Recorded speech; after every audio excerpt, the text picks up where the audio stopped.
শেষে ঠাকুর মা এবং স্বামীজির রাতুল চরণে প্রণাম জানিয়ে বলে, সেদিন ঠাকুর হঠাৎ করে দেখলেন সেই পঞ্চবটির পাশে গঙ্গার তীরে একটি সুন্দর বালক দাঁড়িয়ে আছে।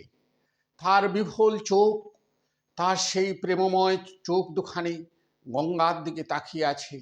ঠাকুর তাকে ভাব দৃষ্টিতে দেখছে, একবার নয় বেশ কয়েকবার দেখেছে। তারপর তিনি একবারেই সমাধিস্থ হয়ে বসেছেন নিজের ঘরে।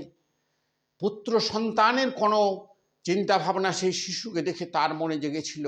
তখন মা এসে তার কোলে একটি শিশু বসিয়ে দিল, বলল, এই তোর সন্তান। তখন ঠাকুর বাহ্য সামান্য অর্ধেক বাহ্য জ্ঞান প্রাপ্ত হয়ে বলছে, এ কি মা, আমি সন্ন্যাস ধর্ম নিয়েছি, আমি সন্ন্যাসী, আমাকে আবার কি গৃহে প্রবেশ করতে হবে? তখন মা বলল, না না, এ তো সেই সন্ন্যাসের এই সর্বত্যাগী মানস পুত্র। তারপর বেশ কিছুদিন চলে যায়।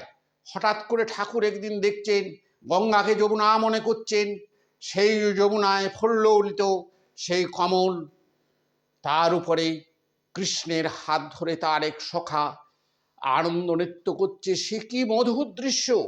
ভাব দৃষ্টিতে ঠাকুর দেখে একবারে আত্মহারা। ঠিক এই দৃশ্য যখনই তার চোখের সম্মুখ থেকে সরে গেল, তার খুব অল্প সময়ের মধ্যে এবার শ্বশুর শাশুড়ির সঙ্গে নামলো একটি ছেলে। সে ঠাকুরকে প্রণাম করতেই ঠাকুর জিজ্ঞাসা করলো, কি নাম? বলল, রাখাল। তখন ঠাকুরের একেবারে অন্তরাত্মা বলল, এই সেই এই সেই এই সেই সেই রাখাল। সে রাখাল এই ঠাকুরের মানসপুত্র, তিনিই ব্রহ্মানন্দ, তিনিই রাজা মহারাজ। এর নিয়ে পরে আবার আলোচনা হবে। নমস্কার, সবাই ভালো থাকবেন, সুস্থ থাকবেন, আনন্দে থাকবেন। নমস্কার।